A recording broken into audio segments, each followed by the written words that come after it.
Hi everyone, এই ভিডিওতে আমি দেখাবো কিভাবে একটি অ্যান্ড্রয়েড ডিভাইসকে হ্যাক করা যায় মেটাস্প্লয়েট ফ্রেমের সাহায্যে। তো আজকে আমি আমার যে অ্যান্ড্রয়েড মোবাইলটি আছে সেটিকে হ্যাক করবো, যেহেতু অন্যের মোবাইল হ্যাক করার কোনো পারমিশন নাই। তো this video is for education purpose only, never try to any Android device without permission. So Metasploit ফ্রেমের যে একটি টুলস আছে সেটির নাম হলো এমএসএফ ভেনম। তো এমএসএফ ভেনমের সাহায্যে অ্যাকচুয়ালি আমি একটি পেলোড ক্রিয়েট করব, তারপর এই পেলোডটি দিয়ে আমার অ্যান্ড্রয়েড ডিভাইসটি আমি হ্যাক করব। তো এমএসএফ ভেনম কিভাবে ইউজ করতে হয় সেটি দেখার জন্য এমএসএফ ভেনম লিখবেন, লিখার পরে হাইফেন হেল্প লিখবেন, হেল্প লিখে এন্টার বাটনে ক্লিক করে দিবেন। তারপর সেটি ব্যবহার কিভাবে করতে হয় সম্পূর্ণ লিস্ট আপনার সামনে এখানে শো করবে। তো এখানে এক্সাম্পল দেওয়া আছে কিভাবে একটি পেলোড ক্রিয়েট করতে হয়, আর এই পেলোডটি ক্রিয়েট করা হয়েছে এখানে আপনার এক্সাম্পলটি উইন্ডোজ ডিভাইসের জন্য। তো আমরা আজকে ক্রিয়েট করব অ্যান্ড্রয়েড ডিভাইসের জন্য। তো এখানে একটা অপশন দেওয়া আছে, অপশনস কিভাবে ব্যবহার করতে হয়। হাইফেন এল দেওয়া আছে আপনার লিস্টের জন্য, দেন এখানে হাইফেন পি দেওয়া আছে পেলোডের জন্য, যেমন উপরে কিন্তু দেওয়া আছে হাইফেন পি ফর পেলোডের জন্য। তারপর যদি আমি নিচের দিকে চলে আসি দেন দেখতে পারবো যে এখানে হাইফেন এফ দেওয়া আছে, হাইফেন এফ ফর ফরম্যাটের জন্য। তারপর এখানে আপনি কোন ফরম্যাটে নেবেন সেটা দেওয়া আছে। তারপর এখানে দেওয়া আছে হাইফেন ই ফর এনকোডারের জন্য। তো এনকোড কি জন্য করবেন? বেসিক্যালি এনকোড করা হয় আপনার ডিভাইস যেহেতু যে ভাইরাসটি ইনস্টল করবেন সেটি যাতে ডিটেক্টেড করতে না পারে, আনডিটেক্টেবলের জন্য এনকোডিং সিস্টেম ব্যবহার করা হয়। যেমনটি আপনার যে টার্গেট ডিভাইস থাকবে ওই ডিভাইসে কিন্তু ভাইরাস স্ক্রিনিং সিস্টেম থাকে, তো সেটাকে বাইপাস করার জন্য এনকোডিং সিস্টেমটা ব্যবহার করা হয়। তো এনকোডিং সিস্টেমটি ব্যবহার করলে বাইপাস করতে পারবেন আপনি স্ক্রিনিংটি, ওই আপনার ডিভাইসে ডিটেক্ট করতে পারবেন আপনার ভাইরাসটিকে। দেন যদি নিচের দিকে চলে আসি, এখানে আসলে অনেকটা সময় নেবে যদি এক্সপ্লেন করতে যাই, সেজন্য আরেকটা ভিডিও আমি ক্রিয়েট করব এগুলো সম্পূর্ণ কিভাবে ব্যবহার করবেন তা এক্সপ্লেন করার জন্য। যেমন এখানে হাইফেন ও দেওয়া আছে আউটপুটের জন্য, তো এখানে আসলে অনেকটা সময় নিবে এগুলো এক্সপ্লেন করতে গেলে। যেহেতু আজকে আমার বেসিকলি টার্গেট হলো একটি পেলোড ক্রিয়েট করা, বেসিক একটি পেলোড ক্রিয়েট করব। তো এখান থেকে আমি এটা ক্লিয়ার করে দিলাম। তো ক্লিয়ার করে দেওয়ার পরে এখানে এমএসএফ ভেনম লিখবো। তো যেহেতু আমি একটা পেলোড ক্রিয়েট করবো এখানে, তো এখানে হাইফেন পি দেওয়ার পরে এখানে যেহেতু আমি আগে থেকে আমি একটা পেলোড ক্রিয়েট করে রাখছি সেজন্য সেটি চলে আসতো। তো জাস্ট এই পেলোডটাই থাকবে, এখানে আমি এটাকে মডিফাই করবো, এটাকে এক্সপ্লেন করবো। তো ফার্স্ট অফ অল আপনাকে যা করতে হবে, অ্যান্ড্রয়েড ডিভাইসের জন্য অবশ্যই অ্যান্ড্রয়েড লিখতে হবে। অ্যান্ড্রয়েড লেখার পরে একটা ফরওয়ার্ড স্ল্যাশ দিবেন, তারপর মিটার ফিটার লিখবেন, মিটার ফিটার লেখার পরে তারপর আবার একটা ফরওয়ার্ড স্ল্যাশ দিবেন, reverse underscore TCP. Reverse hyphen আন্ডারস্কোরের কাজ হলো আপনি যে ডিভাইসে অ্যাপ্লিকেশন ইনস্টল দিবেন ওই ডিভাইস থেকে একটা সেশন ক্রিয়েট করার জন্য আপনার ডিভাইসে রিকোয়েস্ট সেন্ড করবে, মানে একটা কানেকশন নেওয়ার জন্য ওই ডিভাইস থেকে আপনার ডিভাইসে একটা রিকোয়েস্ট সেন্ড করবে কানেকশন নেওয়ার জন্য। এই জন্য রিভার্স আন্ডারস্কোর টিসিপি টেক্সটে লিখবেন। তারপর এখানে এসে আপনার যা করতে হবে এল হোস্টটি আপনার ডিভাইসের যে আইপি অ্যাড্রেসটি থাকবে আইপি অ্যাড্রেসটি এখানে লিখতে হবে এল হোস্টের জায়গাতে। দেন এখানে একটি এল পোর্ট আপনি 4 ডিজিটের যে কোনো একটি পোর্ট নাম্বার বসালে চলবে বা 5 ডিজিটের হলেও হবে। তারপর হাইফেন ও দিবেন আউটপুটের জন্য। তো আউটপুটের পরে এখানে যে অ্যাপ্লিকেশন নেমটি দিতে হবে, যে কোনো নাম দিলে চলবে। তারপর অবশ্যই এক্সটেনশন আপনার দিতে হবে। তো এখানে আমি আমার নামটি দিলাম সোহেল ডট এপিকে। দেওয়ার পরে এখন আমি যা করবো, এখানে যে এল হোস্টে আছে এল হোস্টে আমি চেক করবো যে আমার ডিভাইস যে আইপি অ্যাড্রেসটি আছে আইপি অ্যাড্রেসটি এখানে আমাকে বসাতে হবে। তো সেজন্য আমি ইফ কনফিগ দিয়ে আমার ডিভাইসের আইপি অ্যাড্রেসটি দেখবো। যদি এখানে দেখি তাহলে আমার ডিভাইসের আইপি অ্যাড্রেসটি আর আমি ওখানে যে আইপি অ্যাড্রেসটি সেম আছে, যেহেতু সেক্ষেত্রে আমাকে এখান থেকে আইপি অ্যাড্রেসটি চেঞ্জ করতে হবে না, যেহেতু একই আছে। যদি সেম না থাকতো তাহলে আমার এখানে যে আইপি অ্যাড্রেসটা সেই আইপি অ্যাড্রেসটি আমাকে এই জায়গাতে এসে বসাতে হতো, এখানে চেঞ্জ করতে হতো।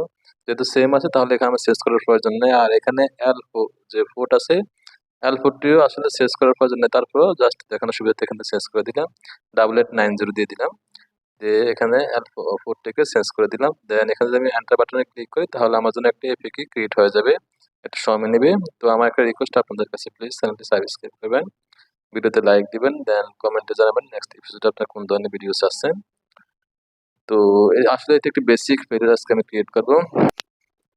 তো এখানে একটি পেলোড আমার জন্য ক্রিয়েট হয়ে গেছে, যেমনটি এখানে পেলোড সাইজ হচ্ছে আপনার 10,240 মেগাবাইটস। তারপর এখানে নো এনকোডার, মানে আমি এখানে কোনো এনকোড সিস্টেম ব্যবহার করিনি, এনকোডের জন্য কোনো সিস্টেম ব্যবহার করিনি। তারপর এখানে সেভ হচ্ছে আমার যে সোহেল ট্রাফিক নাম দিলাম এই নামে পেলোডটির নাম। তো আমি যদি এখান থেকে এলএস দিই তাহলে আমার ডিভাইসে আমি এপিকে দেখতে হবে সোহেল ডট এপিকে। তো আপনার যে কাজটি হবে এপিকেটি ক্রিয়েট করার পরে আপনার মূল কাজ হলো এই যে অ্যাপ্লিকেশনটি আছে অ্যাপ্লিকেশনটি আপনাকে যে কোনো ওয়েতে আপনার যে টার্গেট ডিভাইস থাকবে অ্যান্ড্রয়েড ডিভাইস সেখানে আপনাকে ইনস্টল করাতে হবে, সেটা আপনার মূল টার্গেট। তো এখানে যেহেতু আমি আমার নিজের ডিভাইসে সেটাকে অ্যাপ্লাই করবো, সেক্ষেত্রে আমি এখান থেকে হোয়াটসঅ্যাপের থ্রুতে আমার কম্পিউটার থেকে আমার মোবাইলে সেটাকে নিয়ে যাবো, হোয়াটসঅ্যাপের থ্রুতে নিয়ে যেয়ে সেখানে আমি এটাকে ইনস্টল দিব। যে এপিকিটি আছে এপিকিটিকে এখান থেকে সিলেক্ট করলাম, এখানে ড্রাগ করলাম, ড্রাগ করে ছেড়ে দিলাম, তারপরে এখানে এটাকে সেন্ড করে দিলাম। যে এপিকিটি এখন আমার অ্যান্ড্রয়েড ফোনে কিন্তু চলে আসলো অলরেডি। এখানে এপিকের একটা ক্লিক করে দিলাম, ক্লিক করে দিয়ে এটাকে আমি ইনস্টল করব। ইনস্টল সিস্টেমটা খুব ইজি। আমার ডিভাইস এটাকে ভাইরাস হিসাবে ডিটেক্ট করছে, যেহেতু এটা সাধারণ নরমাল একটা এপিকে আমি ভাইরাস ক্রিয়েট করছি। তো আমার ডিভাইসে এটাকে আপনার ভাইরাস হিসেবে ডিটেক্ট করছে, এজন্য এটাকে ব্লক করে দিয়েছে। যেহেতু এটা একটি বেসিক একটি ভাইরাস, যদি আমি এটাকে আনডিটেক্টেবল ভাইরাস বানাতাম তাহলে আমার ডিভাইস সেটাকে ব্লক করতে পারতো না। তো এখানে যেহেতু ব্লক করছে, তো আমি এখানে মোর ডিটেলস উপর ক্লিক করলাম, তারপর ইনস্টল এনিওয়ে এনিওয়ে উপর ক্লিক করে এটাকে ইনস্টল করে নিব। তো এখানে ভাইরাস স্ক্রিনিং করবে, স্ক্রিনিং করার পর এটাকে ওপেন করব। তো আমার একটা রিকোয়েস্ট আপনাদের কাছে, প্লিজ চ্যানেলটি সাবস্ক্রাইব করবেন, ভিডিওতে লাইক দিবেন এবং কমেন্টে জানাবেন নেক্সট এপিসোডে আপনারা কোন ধরনের ভিডিও চাচ্ছেন। এখান থেকে এটা ওপেন করে নিলাম, ওপেন করার পর এখানে কন্টিনিউতে ক্লিক করে দিলাম। তো এখানে কিন্তু এখন আমার যে এপিকিটি এটি ইনস্টল হয়ে গেছে, এই যে মেইন অ্যাক্টিভিটি নামে। তো এখন আমার কাজ হলো যে মেটাস্প্লয়েট ফ্রেমওয়ার্কটি আছে সেটিকে রান করা। তো সেটি রান করতে হলে আমাকে এখানে লিখতে হবে, টাইপ করতে হবে msf console। তো msf console টাইপ করার পরে যদি আমি এন্টার বাটনে ক্লিক করি তাহলে সেটি রান হবে। তো সেটি রান হতে কিছুটা সময় নেবে, যেমনটি এখানে লেখা আছে স্টার্টিং দ্য মেটাস্প্লয়েট ফ্রেমওয়ার্ক কনসোল। তো একটু সময় নেওয়ার পর সেটি যখন রান হবে, একটু অপেক্ষা করুন। তো এখন রান হয়ে গেছে। তো তারপর এখানে অনেকটা সময় অনেক রকম ব্যানার এখানে শুরু করবে, ডাজ নট ম্যাটার, এক এক সময় এক রকম ব্যানার শুরু করবে।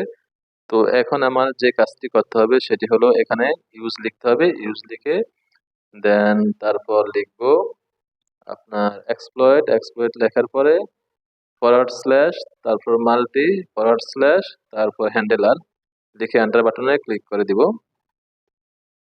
হ্যান্ডেলার লিখবো, লেখার পর এন্টার বাটনে ক্লিক করে দিব। দেন এখন আমার যা করতে হবে, এখন আমাকে যে পেলোডের নামটি সেটি সেট করতে হবে, সেজন্য সেট পেলোড লিখবো। তো সেট পেলোড লেখার পরে এখন আমার যে পেলোডের নামটি ছিল এই নামটি এখান থেকে আমি কপি করে নিয়ে আসবো, যেমন এখানে Android forward slash meter fitters, যে নামটা সম্পূর্ণ নামটা এখান থেকে কপি করে নিয়ে আসবো। তো এখান থেকে এটাকে পেস্ট করে দিব, তারপর এন্টার বাটনে ক্লিক করব। এখন আমার পেলোডের যে নামটি সেটি সেট হয়ে গেছে। এখন আমি শো অপশনস দিব, আমার যে রিকোয়ারমেন্ট আছে সেটি দেখার জন্য শো অপশনস টাইপ করলাম, দেন এন্টার বাটনে ক্লিক করে দিলাম। তো এখানে আমাকে এল হোস্ট দিতে হবে এবং এল পোর্ট দিতে হবে। আমার এল হোস্টে ছিল আমার এখানে যে পেলোডটি ক্রিয়েট করার সময় যে আইপি অ্যাড্রেসটি দিছি, মানে আমার ডিভাইসের আইপি অ্যাড্রেসটি সেটি এখানে সেট করে দিতে হবে ওই জায়গাতে।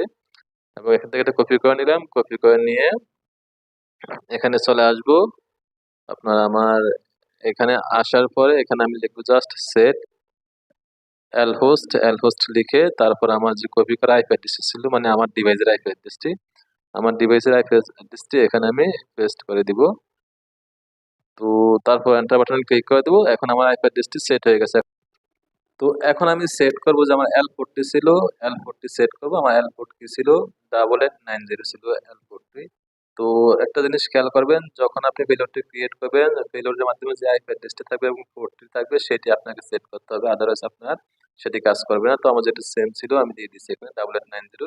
দেন এখানে শো অপশনস লিখবো, লিখে আমি দেখবো যে আমার রিকোয়ারমেন্ট গুলা ফুলফিল হয়েছে কিনা। যদি আমি এখানে দেখি তাহলে দেখতেছেন যে এল হোস্ট আমার এবং এল পোর্ট দুটোটাই ইয়েস ইয়েস, আমার রিকোয়ারমেন্ট আমি ফুলফিল করেছি। দেন এখানে এক্সপ্লয়েট লিখে এন্টার বাটনে ক্লিক করার সাথে সাথে কিন্তু এখানে একটা সেশন ক্রিয়েট হয়ে যাবে আমার ডিভাইসের সাথে, টার্গেট ডিভাইসের। এখানে দেখতেছেন started receive reverse TPC handler.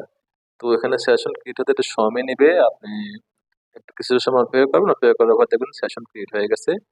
দেন সেশন ক্রিয়েট হয়ে যাওয়ার পরে আপনাকে যেটা করতে হবে শুধু জাস্ট হেল্প লিখবেন, HELP, হেল্প লিখবেন। হেল্প লেখার সাথে সাথে কিন্তু আপনি যে কমান্ড গুলো অ্যান্ড্রয়েড ডিভাইসে যে কমান্ড গুলোর প্রয়োজন হবে এই কমান্ড গুলো আপনি দেখতে পাবেন। এখানে অনেকগুলো কিন্তু সেশন ওপেন আছে, জাস্ট আমি এখানে হেল্প লিখলাম, হেল্প লিখে এন্টার বাটনে ক্লিক করে দিলাম। দেন এখানে আমি দেখতে পারবো যে আমি অ্যান্ড্রয়েড ডিভাইসের জন্য যে কমান্ডগুলো আমি ব্যবহার করতে পারবো, যেহেতু একটি বেসিক পেলোড ছিল সেখানে বেশি একটা কিছু নাই। তো এখান থেকে আমি জাস্ট ডাম্প করার জন্য যে আমি কল লগটি ডাম্প করতে চাই, তাহলে ডাম্প এই যে কল লগ আছে এটাকে কপি করে নিব, কপি করে নিব, নেওয়ার পরে এখানে এসে এটাকে পেস্ট করে দিব। তারপর এন্টার বাটনে ক্লিক করলে আমি আমার যে টার্গেট ডিভাইস আছে ওই ডিভাইসে যে কল লগগুলো সবগুলো দেখতে পাবো। যেমন টোটালি এখানে পেসিং হচ্ছে 309টি। আপনার আমার মোবাইলে 309টি এখন আপনার কল হিস্টোরি আছে কল লগের মাধ্যমে। দেন এখানে যদি এসএমএস ডাম্প করতে চাই, এখান থেকে ডাম্প এই যে এসএমএস টা আছে এই টেক্সটটা এখান থেকে কপি করে নিব, কপি করে যদি নিয়ে আসি এখানে দেখা তো এখন আমি দেখতে পারবো যে আমার ডিভাইসে কতগুলো এসএমএস আছে। যেমন এখানে পেসিং করছে 65, অ্যাকচুয়ালি আমার ডিভাইসে এখন কিন্তু 65 এসএমএস আছে। এটা যদি আমি কাউন্ট করতে চাই আমার ডাইরেক্ট ডিভাইস থেকে মোবাইল থেকে এসএমএস এ যাই, তাহলে অবশ্যই আমি দেখবো যে এখানে 65টা এসএমএস আছে। যেমন এখানে 9টি আছে, এখানে 9টি, 18, এখানে 11টি, তো 29টি হচ্ছে, একটি 30টি, 31, 32, 38, 42, 44, 45, 46, 47, 48, 49, 50, 51, 52, 53, 54, 55, 56, 57, 58, 59, 60, 61, 62, 63, 64 আর একটি নিচে আছে, টোটাল 65টি আছে এখানে। এখানে দুটি ফাইল ক্রিয়েট হয়েছে, একটি হলো এসএমএস এর জন্য আর একটি হলো আপনার কল লগের জন্য। যেমন নিচেরটি হলো এসএমএস এর জন্য, উপরেরটি হলো কল লগের জন্য। তো আমি চাইলে এই ফাইলটি যদি আমি ক্যাট কমান্ড দিই, ক্যাট কমান্ড দিয়ে এই ফাইলের ভিতরে যে টেক্সট গুলো আছে মানে সবকিছু আমি এখান থেকে দেখতে পারবো, টার্মিনালে দেখতে পারবো আমি। তো যেহেতু এটা আমার পার্সোনাল, সেক্ষেত্রে আমি পাবলিক প্লেসে সেটা দেখাচ্ছি না, জাস্ট সিস্টেমটা দেখাবো। এখানে কল লগের জন্য একটি আছে, তারপর এসএমএস এর জন্য একটি আছে। আমি এখানে সিএটি ক্যাট কমান্ড লিখে যদি এখান থেকে কল লগের যে ফাইলটি আছে এই ফাইলটি যদি আমি এখান থেকে কপি করে নিয়ে এসে এখানে পেস্ট করে দিই, তারপর এন্টার বাটনে ক্লিক করে দিই, দেন এখানে আমি আমার যে কল হিস্ট্রি আছে সম্পূর্ণ কল হিস্ট্রি এখানে আমি টার্মিনালে দেখতে পারবো। তো আশা করি ভিডিওটি আপনাদের ভালো লাগছে। যদি ভালো লাগে তবে অবশ্যই চ্যানেলটি সাবস্ক্রাইব করবেন এবং কমেন্টের মাধ্যমে জানাবেন কোন ধরনের ভিডিও আপনাদের রিকোয়ারমেন্ট, অবশ্যই কমেন্ট করে জানাবেন। তো আজ এ পর্যন্ত এখানেই শেষ, দেখা হবে আরেক ভিডিও নিয়ে। তো সে পর্যন্ত ভালো থাকবেন, আল্লাহ হাফেজ। অবশ্যই চ্যানেলটি সাবস্ক্রাইব করবেন, আমাকে একটু সাপোর্ট করবেন।